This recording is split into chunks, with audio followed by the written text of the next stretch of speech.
Hi friends, Rivki here, producer for Nice Jewish Girls. I'm dropping into your feed to tell you about our newest show called Jewish History Unpacked. I think you're going to love it. Hosted by the amazingly funny and interesting and smart Jonathan Schwab and Yael Steiner, every week they break down a wild story in Jewish history, for each other and for us, the audience. Instead of telling you about it, right now I'm going to play episode 1 for you.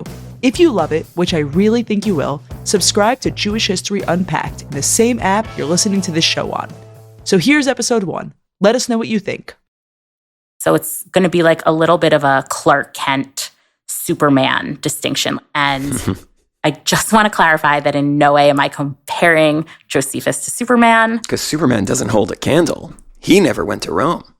Well, we don't know that. Well, he certainly didn't write a book about it. I'm very much an MCU person, so we're going to put the DC thing to the side for a second.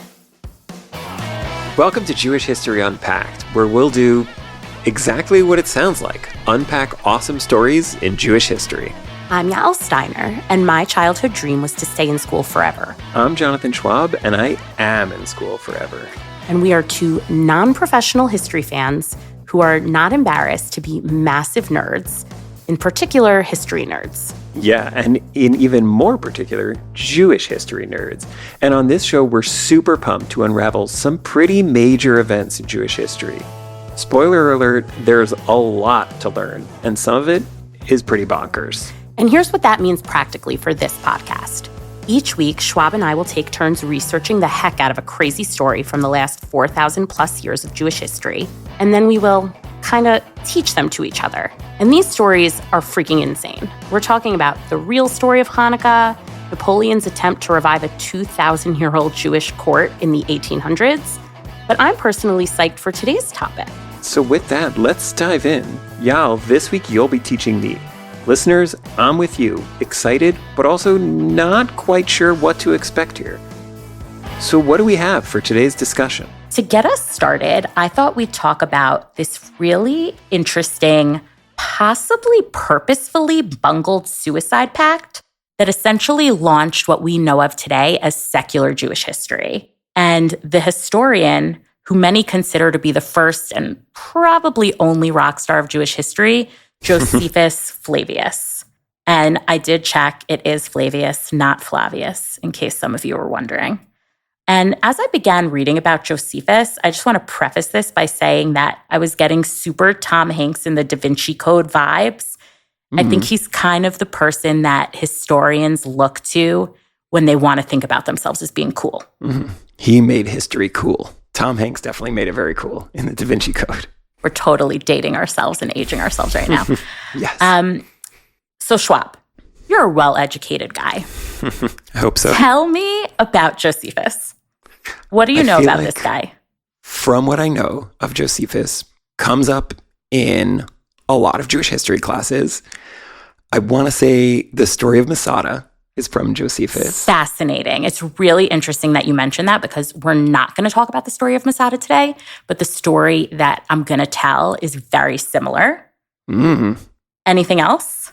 Something about his name. Like, I remember from some Jewish history class, the fact that he's Josephus and that's a Roman name.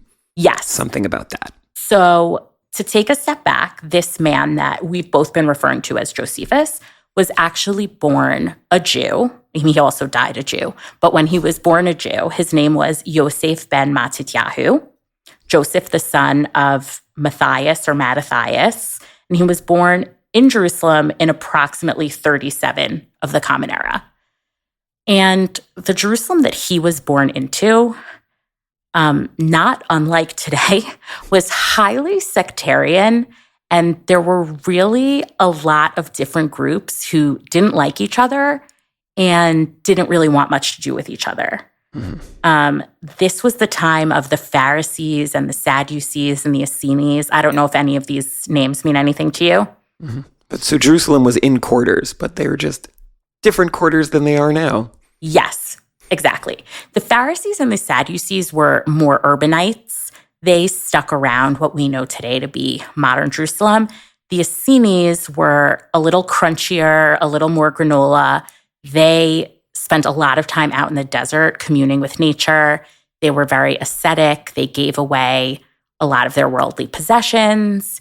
And even though Josephus was born in the city around the Pharisees and the Sadducees, and at different times in his life self-identified as a Pharisee, he did also go out to the wilderness and spend time among the Essenes. So he actually is uniquely positioned to tell us about this time of Jewish history because he's probably one of few people who spent a significant amount of time among many different types of Jews.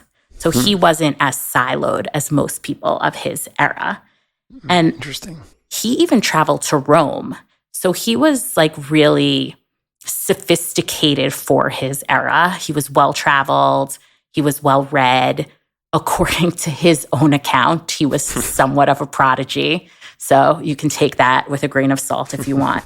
One thing that's really important to remember as I tell you this is that he is basically the only contemporary source for any of this information. But he was something. He wasn't just like Joe Nobody. He was Joe Ben Matityahu. He was Joe Somebody.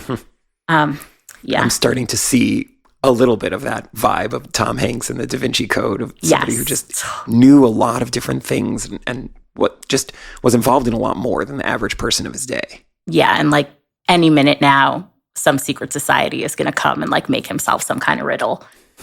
So just to recap, he was born in 1937. And during his younger years, when he was perceived by some, or maybe only perceived by himself to be a genius, he spent time with a lot of different types of Jews. He traveled to Rome.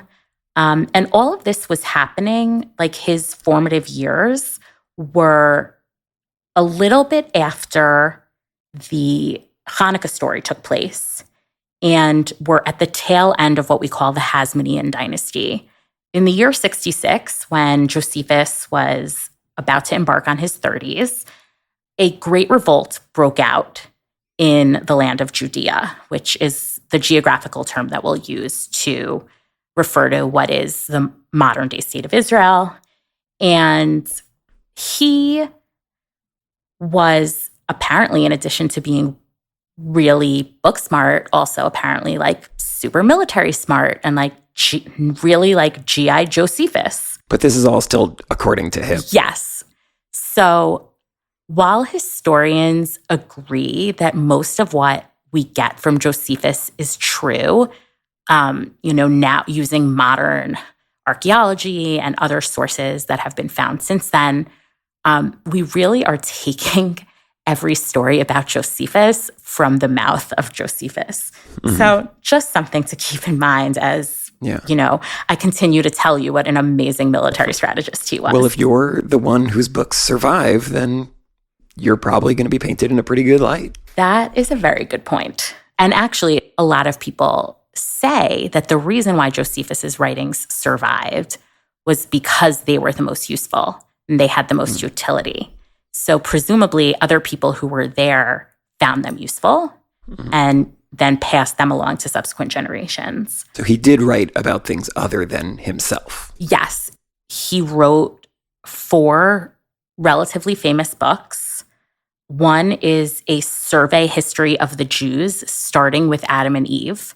And this is a conversation for another day, but it is interesting that he, as a historian, starts the story with Adam and Eve, because today, a professional historian would view a clear split between what we consider biblical story and what we consider to be historical fact. So it is interesting that Josephus's survey starts with Adam and Eve. That's where the history of the Jews begins.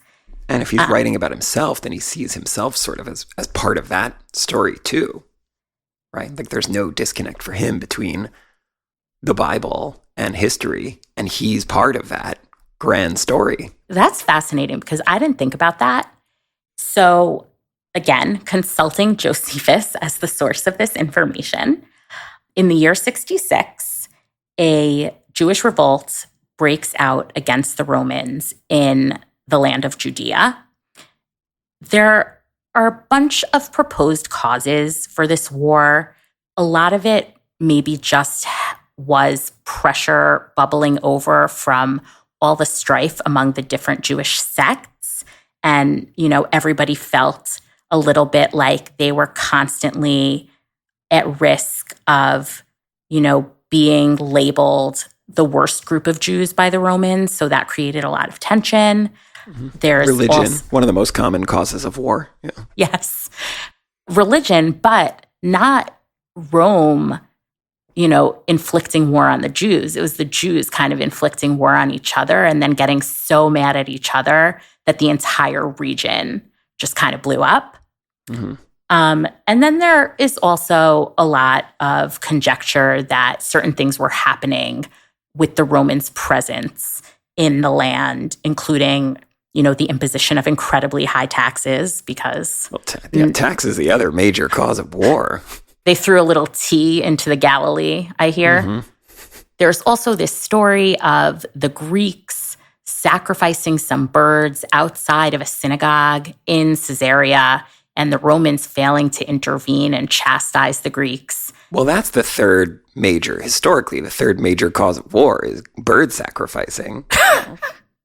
Yes, I've heard that. I really should read more up on that a little more because I'm not as familiar with bird sacrifice as I should be. But basically, once the war breaks out, whatever the cause was, the Jews are really outnumbered. Tale as old as time, the same thing as when they were fighting the Greeks a couple of decades earlier. The Romans have the technology, they have the people. Part of the reason that they have the people is that they have thousands upon thousands of slaves. They have... And are the Jews even united at this point with all the different sects and They're really not. They're really not. Like, there is a lot of biting off their nose to spite their face situation where instead of uniting or rallying around the flag, as we call it in the United States now, they still don't get along. They still fight for primacy among the Jews. And that's actually how Josephus himself becomes a military general. Apparently, he was seen as the compromise candidate between the more conservative elders and the younger, more radical zealots. The zealots were really the ones fighting in this war, but the elders still had a lot of heritage power. Wow. It's not too dissimilar from today's political parties in the United States. Mm-hmm. But he's traveled among all these different sects, so he's able to bring people together. Basically. And he knows a little bit about Rome because he went there too. Yes. So he probably was able to sell himself. And he did, as we can tell, like himself a little bit and was able to broker this compromise. And he became the governor general of the Galilee area. And at a certain point during the war, Josephus, who I'm going to now go back to calling Yosef ben Matityahu because I think it's important to make a distinction between who he was as a young person and primarily as a layman, as a lay Jew, and who he was later on in his life in Rome. So it's going to be like a little bit of a Clark Kent Superman distinction. Like, this is what he did when he was Clark Kent, and this is what he did when he was Superman. And I just want to clarify that in no way am I comparing Josephus to Superman. Because Superman doesn't hold a candle. He never went to Rome. Well, we don't know that, but... Well, he certainly didn't write a book about it. I'm very much an MCU person, so we're going to put the DC thing to the side for a second. What was I just saying? So Yosef ben Matityahu. Yosef ben Matityahu, thank you very much. So Yosef ben Matityahu becomes the governor general in the Galilee. And he decides to move his headquarters to a city, I guess we can call it a city, it was probably a village, that stood at a high altitude called Jodapata, or Yodfat in Hebrew. We'll go forward calling it Yodfat just because Jodapata is a lot of syllables. They basically construct a makeshift fortress there in order to try to stop Vespasian, who is the Roman general that has just landed in Caesarea, from making an advance on Jerusalem. I'm pretty sure that didn't work. Yes. If I remember correctly, the Romans did end up getting to Jerusalem and destroying the temple. Yes. So as good as he was... So he wasn't that great. He wasn't that good. But he did manage to hold them off for a little while. And the ways that he did it were kind of clever. One was Vespasian was basically trying to smoke them out with the knowledge that their cisterns, which are basically these big vats of water that had been filled prior to the siege, Vespasian was basically waiting for the water to run out and in hopes that the thirst would ultimately cause the Jews to surrender. But if you're going to survive a siege for a long time, I feel like water is one of those things you might need to have a good supply of. And yet, Josephus actually had them waste some of that water by soaking their clothes in it and then hanging their clothes out to dry on the fortress because they wanted Vespasian to think that they had so much water that they were still doing laundry. And they kind of hoped that when he saw that, like, oh, they're still doing laundry, like clearly they must have a ton of water left. And that maybe just turn around and go back he to would Rome. have just, no, or that he just would have gone somewhere else. Once they realized that that wasn't going to work, they actually, they made this soup out of what I think is some kind of pea, and they mushed it and they poured it down every single breach of the fortress so that the Roman soldiers would slip and fall on the soup. I know that this is a real war, but that sounds a little comical. Like, it really gave me like Home Alone vibes, honestly. Yes. Yeah. So he was clever and he was crafty, but despite the cleverness and the craftiness, the Romans did ultimately breach the wall, did also ultimately get to Jerusalem, as you mentioned. And thousands of people were killed, but a lot less fun.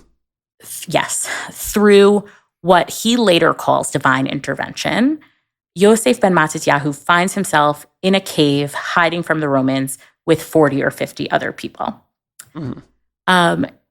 It's at that point that he was really stuck between a rock and a hard place because he really did not want to surrender, but he also saw that there was no way out. And there were some people among his group who were initially talking about suicide, and Yosef ben Matityahu talked them out of it, saying that, you know, the body is a gift from God, and how could we potentially, you know, waste this gift, which actually goes back to what you said about him seeing himself as a piece of the larger theological puzzle.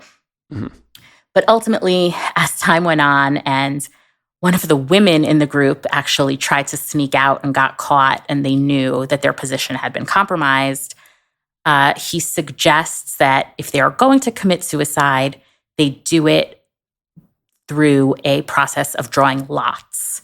And instead of killing themselves, because that would be offensive to God, they would draw lots to see who would kill each other.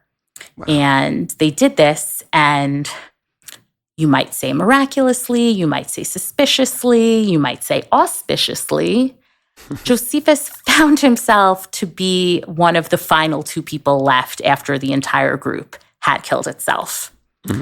And strangely enough, when it got down to the two of them, Josephus said, you know, I don't know. I'm not sure. What do we really get out of killing ourselves at this point in time? Maybe we should just surrender. Wow, that's a good spot to be in. Yeah, like, here's this guy. He's the one who decided how we were all going to go about killing ourselves so that we could do it in the service of God, and he just doesn't go through with it.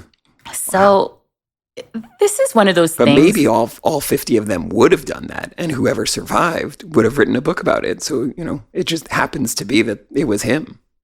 Or maybe... So, yeah, you see where I'm going here. It's one of those stories where, regardless of everything else that we know about Yosef ben Matityahu, both in his, you know, earlier incarnation as Jewish lay leader and in his later incarnation as Josephus, all the good that he does and the genius that he might have been and the military strategist that he might have been, you look at him as the orchestrator of a suicide pact where he doesn't commit suicide, and maybe he's not as great as we thought. Wait, and this reminds me of, because I said before that one of the things that I thought about related to Josephus was Masada, and the Masada story sounds very similar because there's also a suicide pact there. Yes. And what's interesting is that the story is virtually identical. Mm-hmm. And the only source we have about the story of Masada is Josephus. Mm-hmm. But he wasn't at Masada. He wasn't there. He was already in Rome. So we're talking about him as a historian recording the story of a battle that he was not present at a time without email, without tweets, without fax machines or telegraphs or Morse code. He happens to hear the details of this battle of Masada, and it's almost exactly like the battle that he had been the general of. So that's Josephus's go-to move. He's like, there was a siege, people died, there was probably this elaborate suicide pact plan. So it's totally possible that this was just a thing that people did back then, or it's possible that Josephus, was a little less creative in his writing than one might be. But it's interesting that you bring that up because, yes, it is very similar, but I'm not sure that we have great sources on that. Mm-hmm. Mm-hmm. So he survives this suicide pact, and the Romans don't kill him. They don't kill him, because basically what he does is he leaves the cave and he goes to the general Vespasian. And, this guy, he's not dumb. He really is crafty and clever, and he knows that flattery will get you anywhere. And he basically says to this guy, I had a vision, and you are going to be the Roman emperor. Mm-hmm. And because Vespasian likes the sound of that, he doesn't want to risk killing Josephus, who might be a prophet. So he takes him as a slave. Mm-hmm. But ultimately, a few years later, when Vespasian does become emperor, they free Josephus from slavery because now they're like, okay, this guy knows something. Mm-hmm. He's got God's ear. God has his ear. So we don't want to be the ones holding him captive. And they release Josephus as a free man. And that's when he takes up the mantle of historian and he starts writing the history of the Jews. I feel like Josephus, maybe he actually had this prophecy, or maybe he's the guy who goes on Twitter and says, in 4 years, I think the next president is going to be whoever. Maybe he tweeted a whole lot of things and then he just deleted all the other ones. And then 4 years later, just retweets his own tweet and everyone all of a sudden is like, this guy's a genius, Exactly. So he's free now. He's writing history. And so he wrote the story of the Jews from Adam and Eve through his own time. Mm-hmm. He wrote an autobiography. He wrote a defense against anti-Semitism. Okay, wow. And he also wrote one book just about the war that he had participated in called The Jewish War. All the major categories of books: anti-Semitism, autobiography, history, and military. So he has a really mixed legacy because of the things that we've talked about with respect to not following through on the suicide pact, and also the fact that he was, writing himself into the story, viewed himself as a genius, viewed himself as a military man. But at the same time, he really is the guy that we look to as the progenitor of modern Jewish history. Mm-hmm. Some but people... he's also writing all of this in Rome. Yes, he's writing it in Rome, and he's writing it under the patronage of Vespasian's son, Titus. So on the one hand, there are some people who think when he's writing the history of the Jews, he's doing it because he feels guilty about what he did at Yodfat. And there are other people who think actually that he might feel guilty about what happened at Yodfat, but because he's writing under the patronage of Titus, we can't really take anything he says about the Romans at face value because he's writing to flatter the Romans. Mm-hmm. That brings me to the question that I really wanted to pose here, which is, how do we evaluate historical sources when it comes to Jewish history. Mm-hmm. I read something really interesting. One of the scholars of Josephus writes an introduction in which he compares Josephus to a modern photographer from the 1980s, if you still consider the 1980s modern, named Lee Friedlander. And Friedlander apparently was the first photographer, or the first well-known photographer, to really not remove his own presence from the photographs. So if he was on a ladder taking a picture of something and the shadow of the ladder falls into the frame of view, he included that shadow in his photograph. He really did not need the viewer to forget that there was a photographer there. Some artists want their art to appear as if from nowhere, and they don't want any hint of the artist to remain. But Friedlander didn't do that. And what this scholar does, I think his name is Frederick Raphael, and in his book, what he does is he really says Josephus is the historian who's most like Friedlander in that way, in that he does not remove the shadow of himself from his writing. So like all historians have a certain perspective or trying to tell a certain story, but Josephus is sort of being open about that. Like, here's my story, here was my role in it. And, he's upfront about that. And I think, I don't want to say it's a uniquely Jewish position because I'm sure that there are others who do it. But to me, it's one of the things that's most special about the chain of history in Judaism is that we as a people have this need and desire to perpetuate our story, but also to place ourselves within the story. Yeah. I'm sure you have been to many a Passover Seder. And in the Passover Seder, there is a commandment, v'higadeta lebincha. The commandment of the Seder is to tell over, like the word Haggadah comes from this word v'higadeta, or the same root as v'higadeta. It's the telling. The Magid, which is a portion of the Seder, again, the same root. We have to tell our children on this day what happened when God took the Hebrews out of Egypt. But in addition to telling our children, so to like really conveying the history, we also have this commandment to tell the history as though we were the ones ourselves who were taken out of Egypt, which is why we eat matzah. Lirot et atzmo. Exactly. Like we're supposed to see ourselves as part of that story, as if it was happening to us. So it looks like Josephus really did. I mean, Josephus literally was there. Right. But he tells the story and he places himself in the story.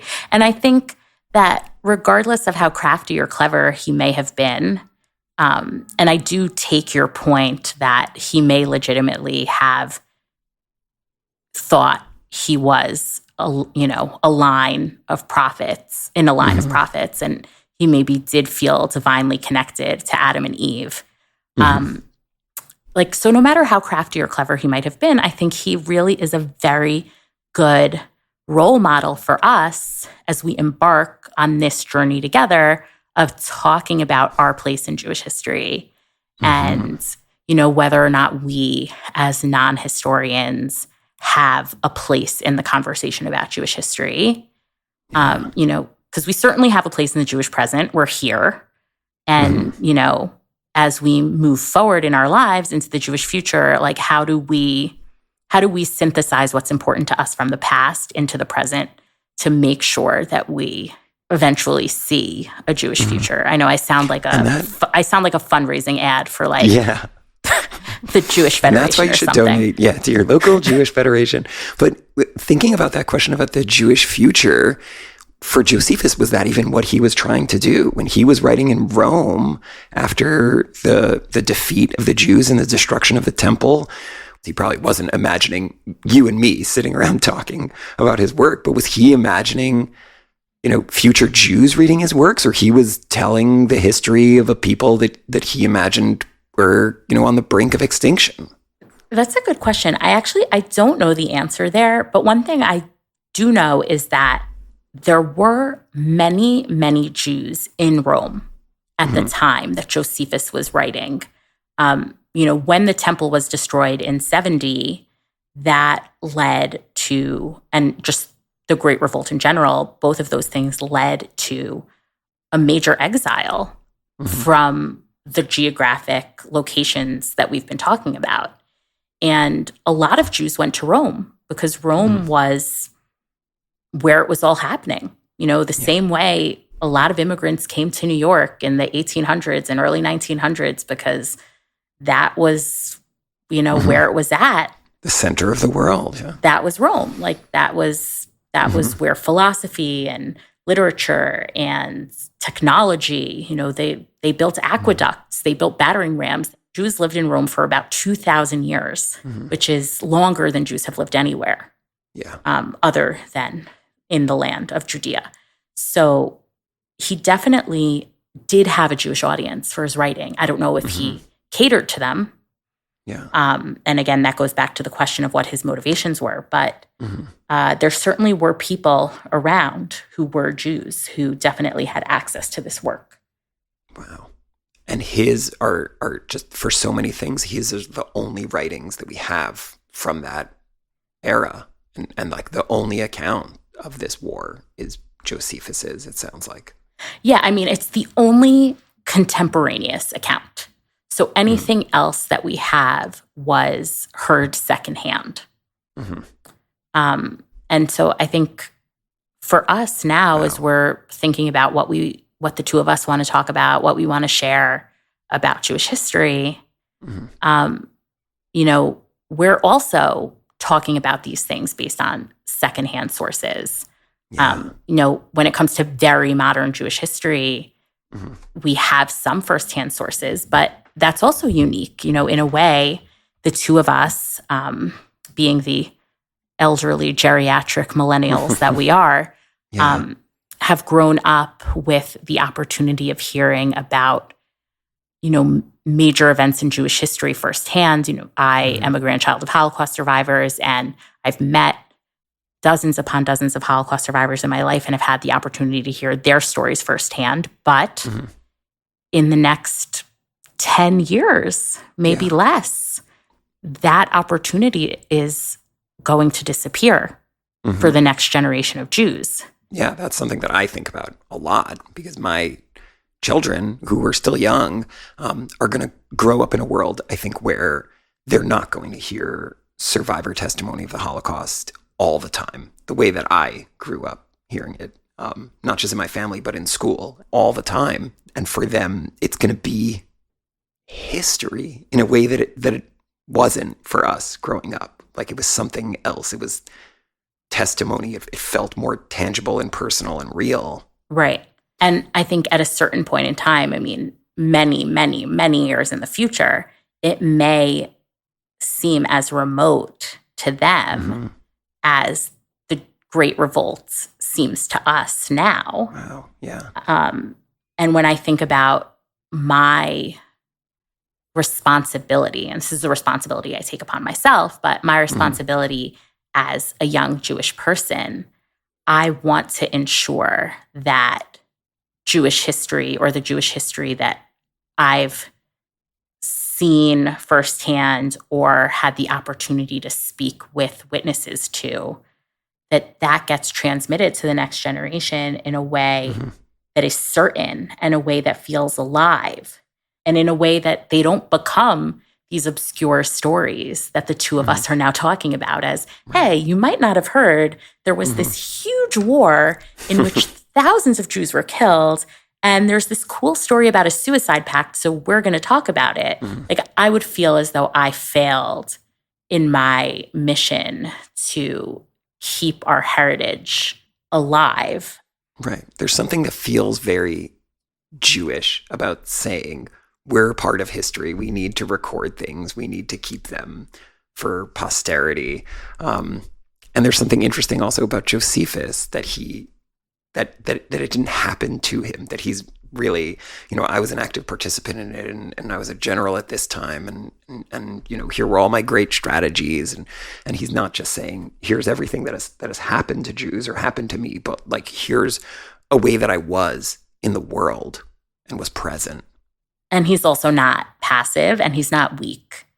And Jewish history is not always, thank God, the story of how we were led into exile or led into destruction, but hopefully can also be the story of success and perpetuity and tradition. Wow, that got really deep really fast. Yeah. Good job. So let's recap a little bit. Schwab, why does any of this matter? What did we just talk about? Give me 60 seconds on how Jewish history started and why it matters. Go. 60 seconds. Josephus got 4 volumes, and I get 60 seconds. So Josephus is a character, lives at a really interesting time. He's part, not just a witness to, but part of this really important war in Jewish history. And he chronicles that, and chronicles not just his own life, but how this is part of this broader Jewish story. And in reading it and thinking about it, that is so relevant to us today in thinking about what do our lives mean as Jews in the present? How does that connect to larger things? When we tell our stories, to whom are we telling the stories? Who is going to hear these stories? How are they going to understand them? And having the character of Josephus and the writings of Josephus just brings up all of those questions. I like it. I love the word chronicles. I'm so glad you brought that in there. My takeaway from this is that it's important to be, this is so cheesy, and it comes from a romantic comedy that I really like called The Holiday, but it is important to be the lead character in your own life. Josephus didn't take himself out of the story. And I don't think it was because he was, trying to gain confidence after, a guy broke up with him in the same way Kate Winslet did in The Holiday. But he keeps himself in the story because if you're part of a chain of tradition, you are a piece of the chain, and your perspective matters, your experience matters, and people in the future should know how your experience colored your perception of what happened at the time. I know that's a little rambly and trite. But what a great way to frame this entire podcast. Well, that is very complimentary of you. Thank you. Because this is, historians have discussed this, and like you said at the top, we're not historians, but we're part of this story, and the way we think about it and feel about it, and the way we find its relevance to our lives is a big part of being Jewish and experiencing Jewish history. Yeah, and I hope that anyone who's choosing to spend their time listening to this feels like they too have a voice and a perspective. Wow. Yeah. Your impact on the world is important. It matters. And you should never pull yourself out of the equation. Wow. I feel like now is the time when I segue into the ad for online mental health services. But I mean, not joking. Online mental health services are great. But yeah, I feel a little bit empowered by this. Yeah, I do too. This has been a really interesting discussion, and I'm very excited for more of these discussions. Yeah, it was so fun learning about Josephus. I know I'm like the world's biggest nerd for saying that, but it was really, really, really great. Thank you for listening to Jewish History Unpacked, a production of Unpacked, a division of Open Door Media. If you like this show, subscribe on your podcast app of choice and give us 5 stars and write us a review on Apple Podcasts. Check out Jewish Unpacked for everything Unpacked related and subscribe to our other podcasts. And of course, check out our TikTok, Instagram, Facebook, YouTube, and Twitter. Just look for @Jewish Unpacked. And most importantly, be in touch with Yael and Schwab. Write to us at jewishhistoryunpacked@jewishunpacked.com. This episode was hosted by Jonathan Schwab and Yael Steiner. Our education lead is Dr. Henry Abramson. Audio was edited by Rob Pera, and were produced by me, Rifki Stern. Thanks for listening. See you next week.